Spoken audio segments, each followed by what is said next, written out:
يا ذا الجلال والإكرام على دين الإسلام. Bismillahirrahmanirrahim. Fastabiqul khairat. Nah, video pembelajaran kita kali ini yaitu tema 2, selalu berhemat energi. Dalam tema 2 terdapat 3 subtema. Subtema 1 tentang sumber energi, subtema 2 tentang manfaat energi, subtema 3 tentang energi alternatif. Masing-masing subtema ada 6 pembelajaran. Setelah tema 2 selesai kita pelajari nantinya, semoga Allah memberikan kita kelapangan hati untuk menerima pembelajaran ini agar anak ibu mampu, yang pertama, mengerti dan bijak dalam pemakaian beragam sumber energi dalam kehidupan sehari-hari. Yang kedua, bekerja sama dengan orang tuanya untuk menumbuhkan kepedulian terhadap pentingnya penggunaan energi secara bijak. Yang ketiga, dapat mengajak orang-orang di sekitarmu untuk lebih peduli terhadap penggunaan energi secara bijak. Ajak mereka berdiskusi tentang pentingnya hidup hemat listrik, hemat air, dan memberikan ide-ide tentang cara-cara hidup hemat energi. Pertemuan pertama ini kita mulai dengan subtema 1, sumber energi pembelajaran 1. Dengan kompetensi dasar 3.5 mengidentifikasi berbagai sumber energi. Pokok pembahasan tentang berbagai sumber energi. Muatan pembelajaran IPA. KD yang kedua, 3.1, mengidentifikasi karakteristik ruang dan pemanfaatan sumber daya alam untuk kesejahteraan masyarakat dari tingkat kota, kabupaten, sampai tingkat provinsi. Dengan pokok pembahasan sumber daya alam yang dapat diperbarui dan yang tidak dapat diperbaharui. Muatan pembelajaran IPS. Yang terakhir, muatan pembelajaran bahasa Indonesia dengan KD 3.2, mencermati keterhubungan antar gagasan yang didapat dari teks lisan, tulis, atau visual. Dengan pokok bahasan keterhubungan antar gagasan. Kita mulai pembelajaran 1, bermula dari berbagai sumber energi. Sumber energi adalah segala sesuatu di sekitar kita yang mampu menghasilkan suatu energi, baik yang kecil maupun yang besar. Nah, energi itu apa sih anak-anak ibu?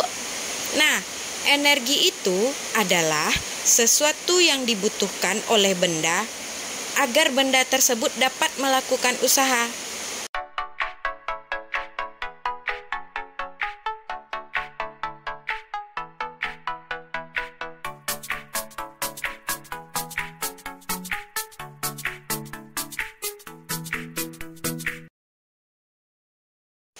Jadi berpikir kita ya nak, apa ya yang mampu menghasilkan sesuatu yang dibutuhkan, bahkan kita juga butuh hal tersebut agar kita dapat melakukan usaha. Kira-kira apa ya itu sumbernya? Coba kita misalkan suatu usaha. Misalkan begini, kita berusaha agar pakaian kita yang mula-mulanya basah menjadi kering. Usaha yang kita lakukan apa? Ya, pasti kita menjemurnya di bawah terik sinar matahari. Jadi, matahari itu sumber untuk mengeringkan pakaian kita yang basah tadi. Jadi, bisa kita ketahui macam-macam sumber energi itu. Coba perhatikan layarnya nih. Yang pertama itu energi matahari. Seperti yang kita bahas tadi, dia sebagai sumber panas agar kita bisa melakukan usaha baju kita menjadi kering. Yang kedua, energi air. Apa usahanya contohnya, Bu? Usaha kita melakukan untuk mandi, mencuci pakaian, menanam air. Begitupun dengan yang ketiga, energi listrik. Dengan adanya sumber energi listrik, kita dapat melakukan usaha menghidupkan lampu, menggunakan setrika, menggunakan mesin cuci, dan lain sebagainya. Yang keempat, minyak bumi. Seperti apa itu, Bu, contohnya? Solar, bensin untuk motor. Yang kelima, energi angin. Contohnya gimana, Bu? Usaha kita menerbangkan layang-layang, usaha nelayan untuk berlayar. Ada sumbernya, yaitu angin. Yang keenam, energi bunyi. Usahanya bagaimana, Bu? Kita bisa mendengarkan apa yang dibicarakan oleh orang kepada kita karena ada sumber bunyinya. Paham ya anak-anak Ibu?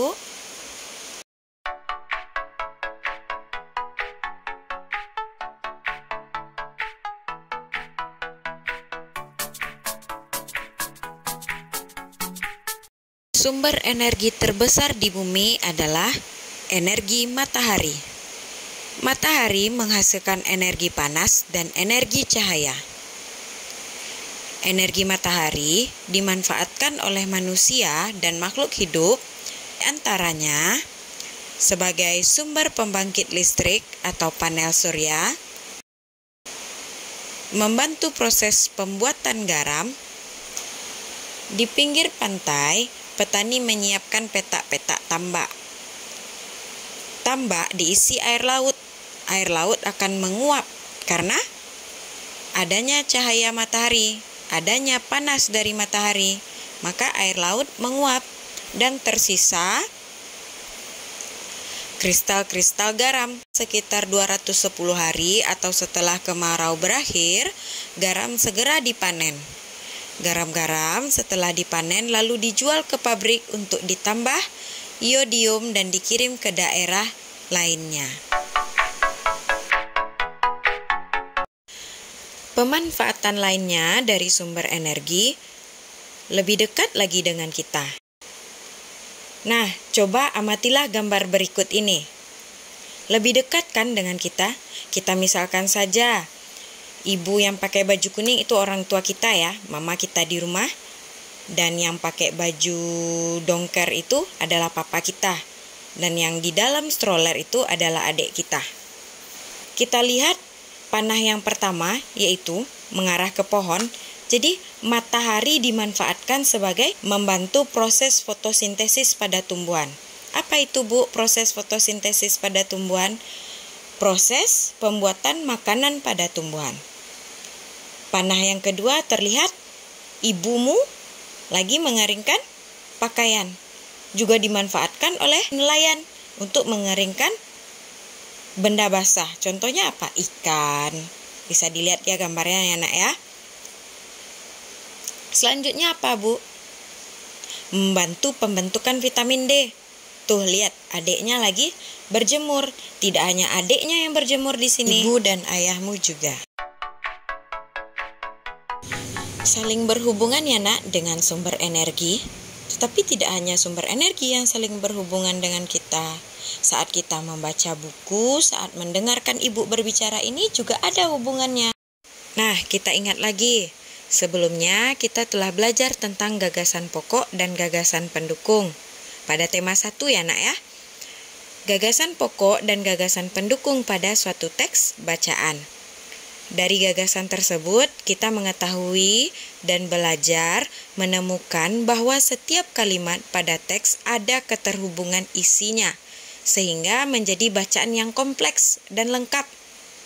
Keterhubungan antar gagasan ini dapat kita kelola informasinya dalam bentuk peta pikiran, agar kita lebih mudah dalam mengambil intisari bacaan. Jadi tidak banyak-banyak lagi, tidak perlu ada paragraf 1, paragraf 2, selesaikan bacaannya. Jadi bisa kita kelola informasinya nak, dalam bentuk peta pikiran. Apa itu Bu peta pikiran?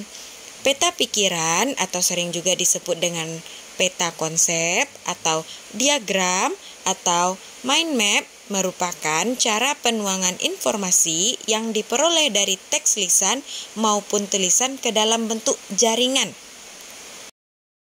Nah, cara membuat peta pikirannya seperti ini anak-anak Ibu. Coba lihat gambar yang Ibu tampilkan di layar. Nah, itu namanya jaringan.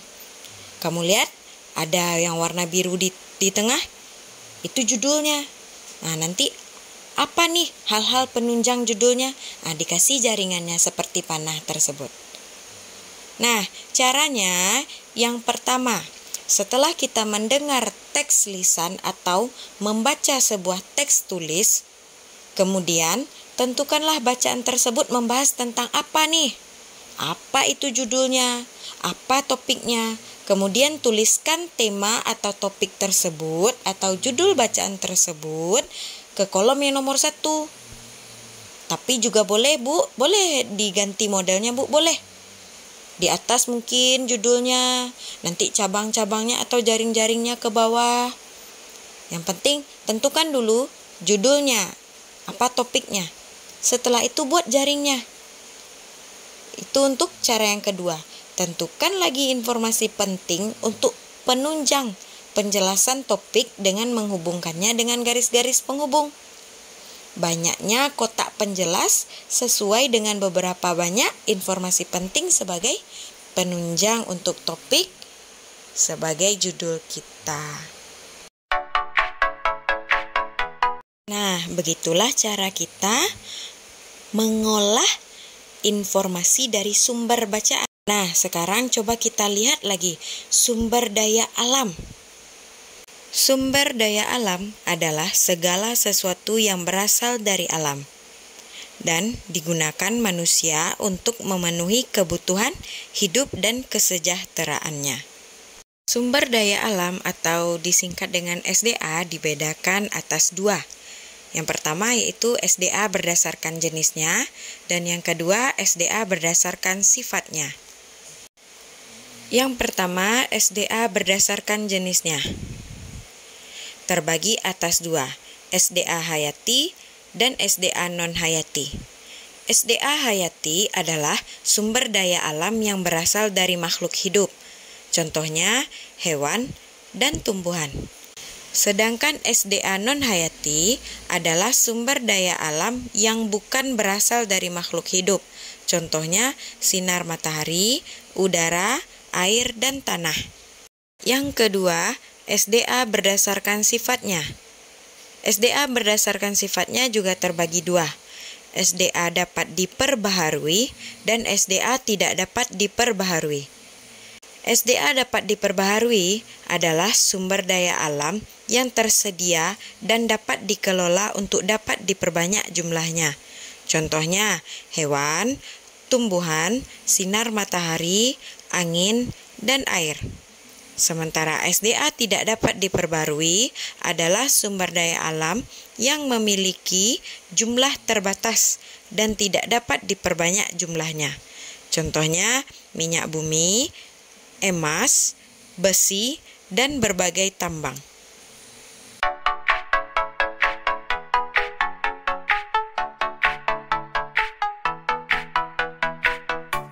Itulah pembelajaran 1 hari ini.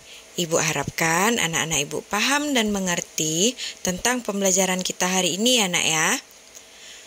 Untuk mengukur pemahaman anak Ibu tentang pembelajaran 1 ini, Ibu memberikan 4 tugas untuk dapat kamu kerjakan dengan baik. Siapkan kamera HP-mu untuk foto tugasnya atau di screenshot. Tugas ini dipandu dengan buku siswamu ya nak, karena sudah Ibu terangkan atau sudah Ibu paparkan halamannya di sana. Jika kamu tidak jelas tugasnya pada layar handphonemu, maka lihatlah buku siswamu dengan panduan halaman yang telah Ibu terakan. Tugas 1. Buatlah ringkasan materi pembelajaran dari video pembelajaran yang telah kamu tonton. Muatan pembelajaran IPA, Bahasa Indonesia, dan IPS. Tugas kedua, selesaikanlah 5 soal di bawah ini.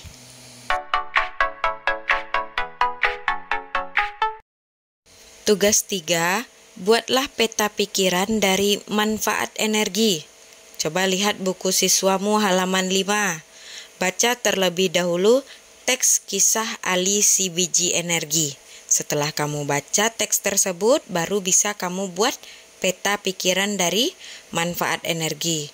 Boleh juga kamu isi dari pembelajaran kita sebelumnya, kan Ibu terangkan manfaat energi di video kita ini. Tugas 4. Baca teks berikut ini. Indonesia memiliki sumber daya alam berlimpah. Teks ini ada pada buku siswamu halaman 7. Kemudian, jawab 4 soal di bawah teks tersebut. Halaman 7 dan halaman 8. Ada 4 soal.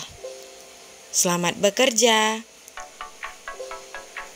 Itulah pembelajaran kita hari ini. Ibu harapkan anak-anak Ibu bisa bersyukur dengan sumber-sumber yang telah diberikan oleh Allah Subhanahu wa Ta'ala dengan mengucapkan alhamdulillah dan selalu menjaganya. Mohon maaf apabila dalam pembelajaran tadi ada kata-kata Ibu yang tidak pada tempatnya. Tetap patuhi protokol kesehatan, jaga kesehatannya. Fastabiqul khairat. Wassalamualaikum warahmatullahi wabarakatuh.